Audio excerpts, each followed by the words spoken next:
Hello Gemini, Sun, Moon, Rising, and Venus Signs. Kamusta kayo? Sana po ay nasa mabuti kayong kalagayan. Welcome back po sa Star Tarot. Kung bago kayo rito, welcome din kayo. Thank you for your support. I truly appreciate it. God bless you all. Gemini, pauna mensahe po ninyo ay King of Wands. Ayan, so si King of Wands is a very protective person, natural born leader at visionary entrepreneur, very magnetic, very inspiring, very influential, no? Kaya maaring kayo, eto, Gemini, maybe you are going to embody the energy of King of Wands sa ngayon. Probably, ang iba sa inyo dito will be putting up your own business, no? Home-based business, online business, mga ganon. Or pwedeng magtatrabaho kayo, no? Pwede kayong ma-promote into a leadership role sa ngayon, magtatrabaho kayo, employee, at the same time, may business kayo on the side. So, pwedeng ganun ang plano ng iba sa inyo sa ngayon. We have Hanged Man. This is a stagnant energy. So, kailangan ninyo rito na magpahinga muna. Kailangan ninyo rito na magnilay-nilay, magmuni-muni, mag-step back muna kayo sa kung anong pinagkakabisihan ninyo in order for you to reflect or to do some kind of introspection, yung gano'n, this is also a time ng pagmumuni-muni ninyo dahil maaring panahon ito para kayo ay makinig, no, sa inyong intuition. Panahon para mapakinggan ninyo yung bulong sa inyo ng soul ninyo, yung gano'n, Gemini. Maybe you need to change your perspective sa ngayon. Maaari din na mayroon kayong mga bagong plano that will arise sa ngayon. May mga bagong inspiration or information na maaaring makuha kayo sa ngayon, no? We have Wheel of Fortune. Napakaganda ni Wheel of Fortune. This is good luck and good fortune on your side. Meron kayong swerte sa ngayon. Bonggang-bonggang swerte ang papasok sa buhay ninyo at this time. This is a destiny at play, no, Gemini, sa ngayon. Kaya mababago, maraming changes, no, ang mababago, ang mangyayari sa buhay ninyo for the better. Parang kung dati nasa rock bottom kayo, ngayon aangat kayo, bubuti na ang inyong sitwasyon, mas gaganda, mas magiging maayos, no, ang takbo ng pamumuhay ninyo sa ngayon.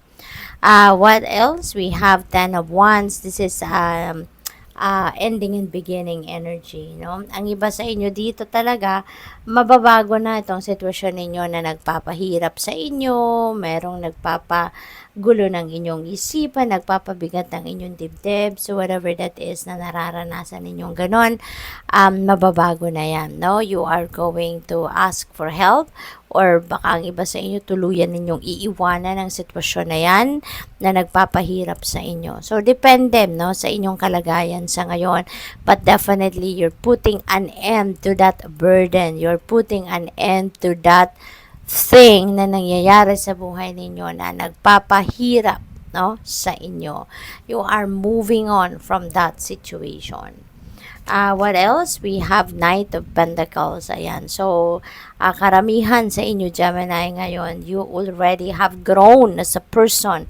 Mas maano na kayo ngayon. Mas matalino na kayo, mas madiskarte, mas wiser na kayo ngayon. Kaya hindi na kayo itong pabigla-bigla, hindi na kayo itong merong tendency to be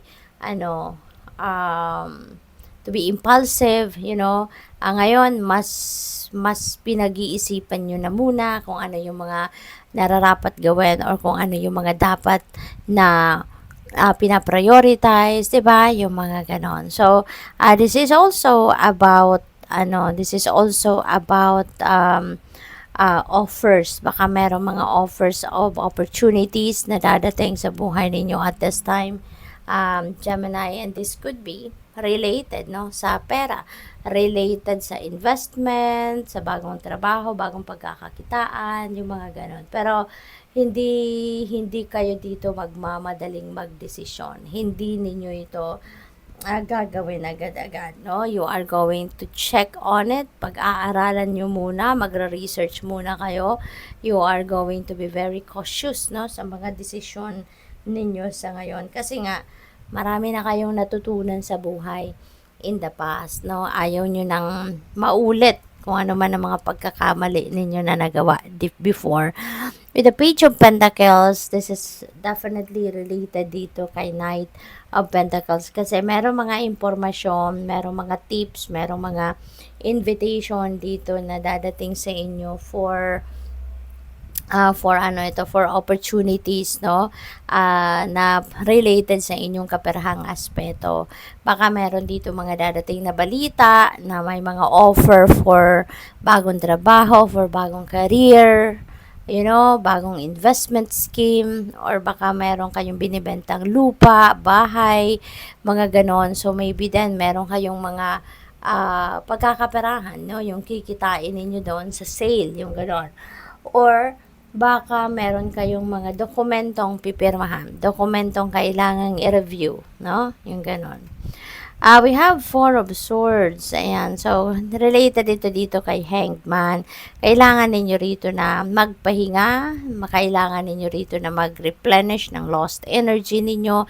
Kailangan ninyo dito na mag-relax, mag-contemplate, introspection kayo. Now, this is what you really need right now. Okay? Para nang sa gayon, magkaroon kayo ng pagkakataon na, kumbaga, tawag dito, mabawasan yung stress, or mas mabuti kung mawala yung stress sa katawan ninyo, sa isip ninyo, sa damdamin ninyo. Kaya kailangan ninyo na mag-time out muna sa kung anong pinagkakabisihan ninyo. Mag-me time kayo, mag-alone time kayo, magpahinga, matulog, or kung anong kailangan ninyong gawan, no, sa tingin ninyo na tulong sa inyo na makapag-relax kayo, no? Na makabawi muna kayo sa pagod at stress. We have strength, ayan. So, feeling ko, physical strength ito, no? Kasi meron tayo ditong rest energy, relaxation energy. So, maybe kailangan ninyong bawiin ngayon ang inyong physical strength, no? Kaya naman, kailangan ninyo na magpahinga talaga. Okay? Give it to yourself, Gemini, para na maibalik muna ninyo yung sarili ninyo sa sentro, maibalik ninyo yung sarili ninyo sa focus, okay? At maibalik ninyo yung strength and vitality. So, good luck sa iyo. Thank you for watching. Love and light. Namaste.